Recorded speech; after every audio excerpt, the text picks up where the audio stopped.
Hello everyone, আশা করছি সবাই ভালো আছো। সবাইকে স্বাগত। আজকে আমাদের ক্লাসটা শুরু হবে কোষে দেখি 2-19 দাগের প্রশ্ন থেকে। চলো তাহলে আজকের ক্লাসটা শুরু করা যাক। 19 দাগের প্রশ্নের মধ্যে কি বলা হয়েছে, আশা করছি সবাই প্রশ্নটা দেখতে পাচ্ছ। রহমত চাচা একটি বাড়ি তৈরি করার জন্য বার্ষিক 12% সরল সুদের হারে 2,40,000 টাকা ব্যাংক থেকে ধার নেন। ব্যাংক থেকে বাড়ি তৈরি করার জন্য রহমত চাচা বার্ষিক 12% সরল সুদের হারে ব্যাংক থেকে 2,40,000 টাকা ধার করে নিয়েছে। অর্থাৎ ব্যাংক তাকে 2,40,000 টাকা আসল দিয়েছে। কত শতাংশ? সরল সুদের হারে 12% সরল সুদের হারে। তারপরে ধার নেওয়ার 1 বছর পর তিনি প্রতি মাসে 5,200 টাকায় ভাড়া দেন। বাড়ি ভাড়া দিচ্ছে আবার রহমত চাচা। কত বছর পর? ধার নিয়েছিল, ধার নেওয়ার 1 বছর পর, অর্থাৎ পুরো বাড়ি তৈরি করতে রহমত চাচার সময় লেগেছে 1 বছর। ধার নেওয়ার কত বছর পরে তিনি বাড়ি ভাড়ার আয় থেকে ব্যাংকের টাকা সুদ সহ শোধ করবেন তা হিসাব করি। ধার যে নিল, ধার নেওয়ার কত বছর পর সেই ব্যাংকের টাকা সুদ প্লাস আসলে মিটিয়ে দিতে হবে ব্যাংকে। কত বছর পর সেটাই আমাদের বার করতে বলেছে। কিন্তু প্রশ্নের মধ্যে কন্ডিশন হচ্ছে ব্যাংক থেকে রহমত চাচা যে 2,40,000 টাকা ধার করেছিল, কত? 2,40,000 টাকা ধার করেছিল না? এই টাকা ধার করেছিল ব্যাংক থেকে। কত শতাংশ? 12% সরল সুদের হারে। অর্থাৎ এর মধ্যে সুদ কিছু আসবে বেরিয়ে, অর্থাৎ এই সুদ এবং এই আসল ব্যাংককে দিয়ে দিতে হবে। কত বছর পর? মনে করছি ব্যাংকে সে x বছর পর দিয়ে দিবে। মনে করছি যে ব্যাংকে রহমত চাচা x বছর পর 2,40,000 টাকা প্লাস ওর মধ্যে যেটা সুদ হবে সেটা পুরো শোধ করে দেবে। কিন্তু কিভাবে শোধ করবে? প্রশ্নের মধ্যে বলেছে তিনি যে বাড়ি তৈরি করার জন্য টাকা ধার করেছিলেন সেখান থেকেই আয় করবেন এবং আয় করে সে ব্যাংকের পুরো টাকা শোধ করবেন। সুদ প্লাস আসল পুরোটাই শোধ করবেন। মনে করো x বছর পর ব্যাংকের টাকা শোধ করতো, কিন্তু বাড়ি তৈরি করার জন্য তার 1 বছর নষ্ট হয়ে গেছে না? পুরো 1 বছর লেগেছে তাকে বাড়ি তৈরি করার জন্য। তারপরে সে বাড়ি থেকে কিছু ইনকাম করেছে, আয় করেছে, বাড়ি ভাড়া দিয়ে সে ওখান থেকে আয় করেছে। তার হাতে এখন সময় বেঁচে আছে কত? x-1 বছর। অর্থাৎ x বছর সময় ছিল। মনে করো ব্যাংক তাকে x বছর সময় দিয়েছিল, 1 বছর তার নষ্ট হয়ে গেছে। তার হাতে এখন সময় আছে কত? x-1 বছর। অর্থাৎ x-1 বছরে তাকে সেই x বছরে যত টাকা সুদ হবে এবং যেটা আসল আছে মিলিয়ে যত টাকা হবে তাকে x-1 বছরেই ইনকাম করে আনতে হবে এবং ব্যাংকে দিয়ে দিতে হবে।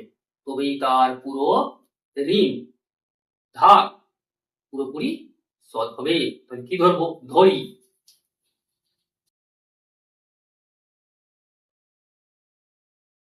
তিনি, অথবা তোমরা এখানে রহমত চাচা লিখতে পারো। তিনি ব্যাংকের টাকা সুদ সহ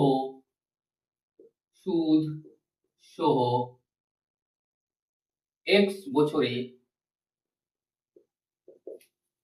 শোধ করবেন। হয়ে গেল। কত আসল নিয়েছিল? আসল p ইকুয়াল টু 2,40,000 টাকা নিয়েছিল আসল, ব্যাংক থেকে ধার করেছিল। সুদের হার কত শতাংশ? বার্ষিক সরল সুদের হারে ধার করেছিল। 12% বার্ষিক সরল সুদের হারে ধার করেছিল। কত বছরের জন্য? x বছরের জন্য না, কারণ x বছর পর তাকে পুরো সুদ এবং আসল দুটোই মিটিয়ে দিতে হবে ব্যাংকে। অর্থাৎ সময় দ্যাট ইজ t, কত? x বছর। অতএব সুদ কত হবে? Simple interest PRT by 100, PRT by 100। কত হচ্ছে? p কত? 2,40,000। আর কত 12%, টি কত এক্স বা 100, 0 0 0 0 কেটে গেল, কত আসলো এখানে 0 0, 12 4 48, 12 2 24, 4 28, 28,800 ইন্টু এক্স টাকা, এটা বেরিয়ে আসলো সুদ। এই সুদ কত টাকার মধ্যে হয়েছে? 2,40,000 টাকার মধ্যে হয়েছে না? অর্থাৎ ব্যাংকে এই সুদও দিতে হবে এবং সাথে যে আসল ধার করেছিল সেটাও দিতে হবে, অর্থাৎ সুদ আসল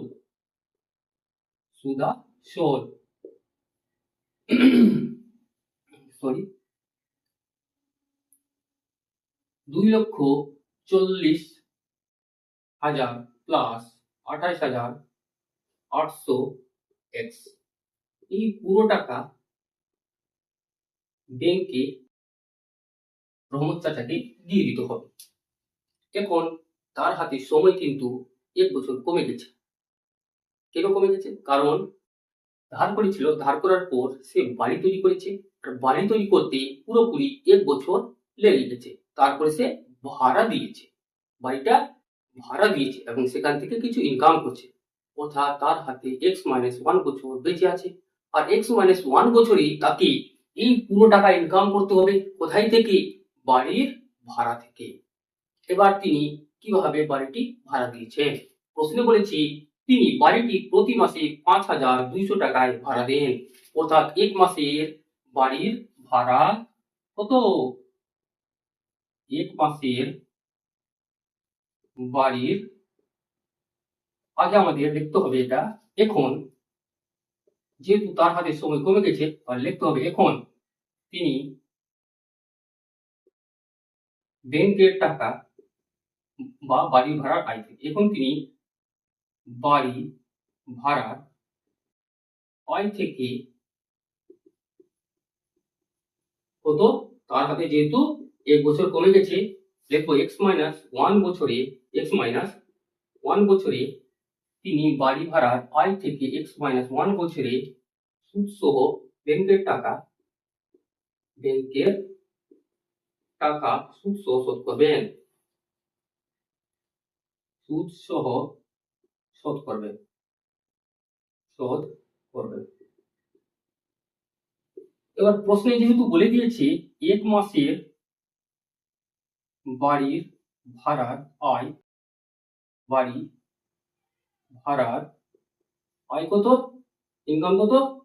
5,200 টাকা, এটাই না?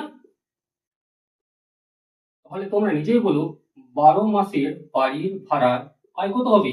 বেশি হবে, গুণ হয়ে যাবে, উনি তো 12, গুণ করলে 0 0, 12 2 24, 4 আর থাকলো 6, সরি 6 বলছি 2, 12 5 60, 61 62, 62,400 টাকা সে 12 মাসে বাড়ি ভাড়া থেকে আয় করছেন। 12 মাস মানে কি 1 বছর না? 12 মাস মানে কি 1 বছর। তার হাতে সময় আছে x-1 বছর। তাহলে তোমরা নিজেই বলো x-1 বছরে বাড়ি ভাড়ার আয় কত হবে? বেশি হবে না কম হবে? বেশি হবে অবশ্যই। 1 বছরে যদি এত হয় 62,400 হয়, তাহলে x-1 বছরে বেশি হবে, সেটা গুণ হয়ে যাবে। কত? 62,400 x মাইনাস 62,400।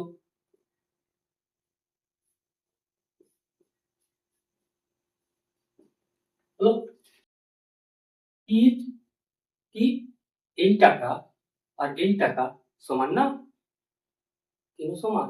কারণ x-1 অর্থাৎ তার 1 বছর নষ্ট হয়েছিল এবং সে ওই 1 বছর যে নষ্ট হয়েছে সেটা যাতে নষ্ট না হয়, সে এমন ভাবে বাড়ি ভাড়া দিয়েছে যে তার x-1 বছরে পুরো x বছরে যেটা সুদ প্লাস আসলের টাকা ছিল সেটা সে পেয়ে যাবে এখানে। অর্থাৎ এই টাকা আর এই টাকার পরিমাণ সমান আছে। তাহলে শর্তানুসারে লিখবো এটা ইকুয়াল টু এটা, বা প্রশ্নানুযায়ী তোমরা নিচে লিখবে, এরপরে আমি এখানে লিখছি শর্তানুসারে কত? 62,400 x minus ৬২,৪০০ equal to ২,৪০,০০০ plus ২৮,৮০০ x. X গুলোকে একদিকে করে দিচ্ছি, ৬২,৪০০ এক্স প্লাস বা এদিকে আসলে মাইনাস বলা হবে, ২৮,৮০০ এক্স হবে। এদিকে ২,৪০,০০০ আছে প্লাস, এটা যদি ওদিকে যায় তাহলে প্লাস হয়ে যাবে ৬২,৪০০। এবার তোমরা এখানে নিজেই বলো কত হবে, ০,০০,০০ এসে গেল। ১৪ থেকে ৮ বাদ ৬, এখানে হয়ে গেল ৯, ১২ থেকে ৯ বাদ ৩, এখানে হয়ে গেল ৩, ৬ থেকে ৩ বাদ ৩, এত এক্স সমান সমান এখানে কত ০,০০, তারপরে ৪, ০, ৪ হয়ে গেল, ২, ০, ২ হয়ে গেল, ৬, ৪, ১০ হয়ে গেল, ২ আর ১ ৩ হয়ে গেল।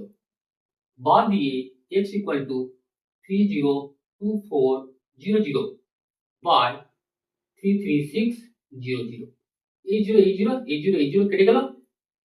এবার ৩৩৬ দিয়ে যদি ৩০২৪ ভাগ করা হয় তাহলে এক্স এর ভ্যালু ৯ বেরিয়ে আসবে। ৯ দিয়ে যদি গুণ করো তোমরা, ৯ ছয় কত হয় ৫৪, ৪ আসলো না, ৯ তিনে কত ২৭, ২৮, ২৯, ৩০, ৩১, ৩২, ২ হাতটা করো ৩, ৯ তিনে কত ২৭ আর ৩ ৩০। এক্স এর গুলো কত পেলাম ৯। কি বলেছিল, তিনি ব্যাংকে টাকা সুদ সহ এক্স বছরে শোধ করবেন। কত বছরে ৯ বছরে শোধ করবেন। তিনি ব্যাংকের টাকা সুদ সহ ৯ বছর পর শোধ করে দিবেন, এটাই আমাদের লিখতে হবে এখানে। ওদের দিয়ে তিনি ব্যাংকের টাকা সুদ সহ ৯ বছর পর শোধ করবেন, বাড়ির ভাড়া থেকে ৯ বছর পর শোধ করে দিবেন। বুঝা গেল? ওই যে ব্যাংক তাকে ৯ বছর দিয়েছিল সময়, তার ১ বছর নষ্ট হয়ে গেছিল, অর্থাৎ সে শুধুমাত্র ৮ বছর পেয়েছিল। ওই ৮ বছরের টাকার পরিমাণ আর এখানে ৯ বছরের টাকার পরিমাণ একই আছে। তোমরা এখানে এক্স এর ভ্যালু ৯ আর এখানে এক্স এর ভ্যালু ৮ বসিয়ে দেখবে একই আসবে। ঠিক আছে, একবার দেখে নিবে তোমরা। আশা করছি বোঝা গেছে। সুদ আসল যত হয়েছে সেখানে ২৮,৮০০ ইন্টু ৯ প্লাস ২,৪০,০০০ যোগ করো, এবং এখানে ৬২,৪০০ ব্র্যাকেটের ভিতরে এক্স মাইনাস ওয়ানের জায়গায় ৯ মাইনাস 1 লেখো। ৬২,৪০০ ইন্টু কত আসবে ৮ আসবে। দেখবা তোমরা ওখানের পরিমাণ টাকার এবং এখানকার টাকার পরিমাণ দুটোই সমান হয়েছে।